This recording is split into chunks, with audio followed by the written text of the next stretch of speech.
All right, get ready for a fascinating theory. Today we're talking stolen legacy. This book throws a real curveball at the history of philosophy. It certainly does. We've got excerpts from the book itself, a summary on Satori, even some screenshots from ebook sites. But the heart of it is this. What if the Greeks, the ones who supposedly gave us Western philosophy, actually got their ideas from ancient Egypt? It's a bold claim, that's for sure. And George G.M. James, the author, really digs into this idea, especially when it comes to the Egyptian mystery system. Okay, mystery system.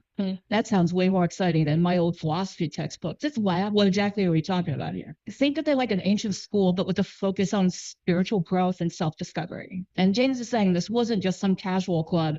He thinks it was the real foundation for what we call Greek philosophy, that the Greeks took these ideas and repackaged them as their own. So like Plato and Socrates were secretly part of this Egyptian philosophical fan club. I'm intrigued. Well, that's the theory. And James puts some interesting parallels. For instance, everyone knows the phrase, know thyself right, usually attributed to Socrates. Socrates walking around Athens telling everyone to look inward. Got it. Exactly. And Christians that said, man, know thyself. It makes you wonder, doesn't it? Was Socrates really the first to hit upon this idea? Okay, that's a pretty wild connection. Are there other examples like this in the book? Oh, plenty. James dives into the 7 liberal arts, grammar, logic, rhetoric, that whole bunch. He suggests they have roots in ancient Egypt. He also connects the Egyptian idea of ma'at with Greek concepts of justice. Now, ma'at is a big deal. It's not just about laws, it's about truth balance. And even the cosmic order of the universe. So like if the universe had a set of rules, that's meta. Exactly. And James suggests that this deeply ingrained Egyptian concept influenced how the Greeks thought about justice and harmony, not just in their courts, but in the grand scheme of things. And it goes even further. He sees links between the chariot allegory in Plato's Phaedrus and the Book of the Dead. Hold on, chariot allegory, refresh my memory on that one. Right, so in Plato's Phaedrus, there's this whole metaphor about a chariot driver trying to control 2 horses, one representing our desires and the other our rational mind. James argues that this image of struggling for control over these opposing forces has a connection to the Egyptian Book of the Dead, which describes the soul's journey after death, navigating challenges and temptations. It's fascinating how he's drawing these lines between such different cultures and time periods. That's what makes Stolen Legacy so thought-provoking. It's like James is piecing together a giant puzzle looking for connections that others might have missed. And one of the most compelling pieces of this puzzle is the story of Alexander the Great and that infamous library. Okay, so picture this. It's 332 BC. Alexander the Great Conqueror Extraordinaire rolls into Egypt and adds another trophy to his collection, the Library of Alexandria. Now, this wasn't just any library. It was like the Google of the ancient world, packed with scrolls and knowledge from across the known world. And James argues that this wasn't just about books for Alexander. It was a giant intellectual property grab.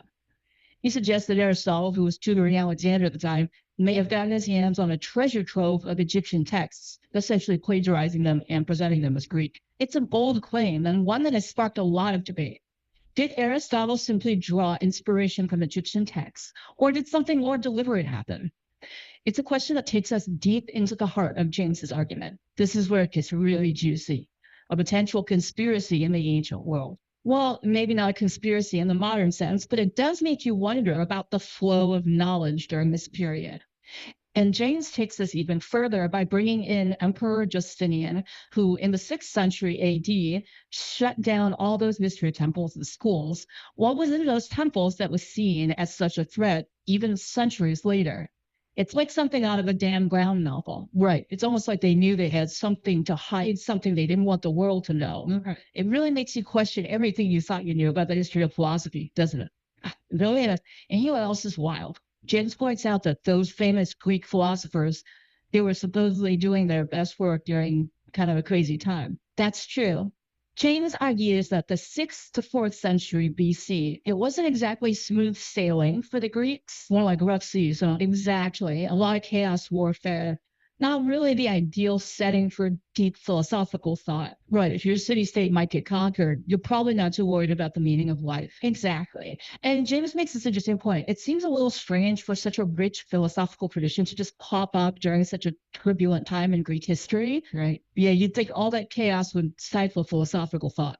not fuel it. And he brings up something else we often overlook. What we don't know about these early philosophers, we have very little information about their early lives, their education, who their teachers were.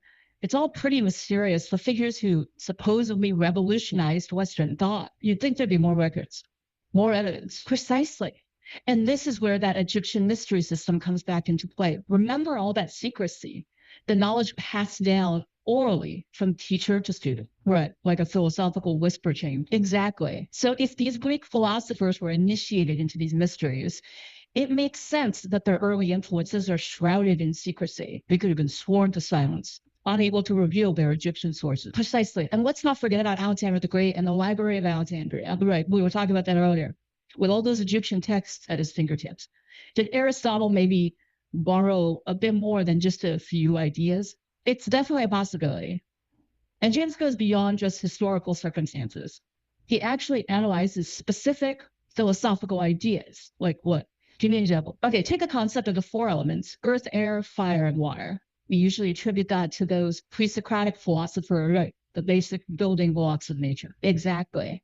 But James argues that those same four elements, they were already present in Egyptian cosmology long before the Greeks came along. So the Greeks might have gotten their inspiration for the very foundation of their philosophy from Egypt. That's what James suggests. And it goes beyond just the four elements. Think about the demiurge, that idea of a divine craftsman who creates the world. Plato talks about that, right? In his dialogue Timaeus. Exactly, the demiurge shaping the universe.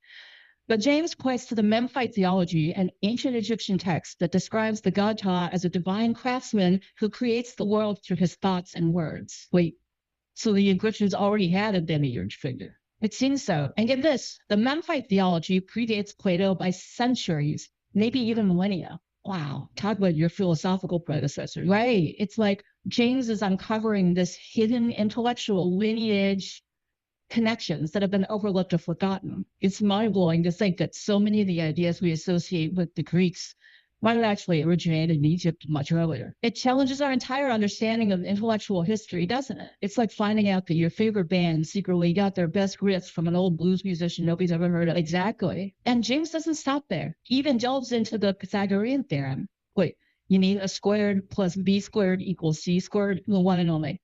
He suggests that Pythagoras might have learned that theorem from Egyptian priests, not come up with it himself. No way. Even the Pythagorean theorem, that's crazy. It is wild, right? And it's not just math either. He also looks at the concept of opposites, light and dark, good and evil, that kind of thing, which is like philosophy 101, right? Exactly. It's foundational to a lot of Greek thought.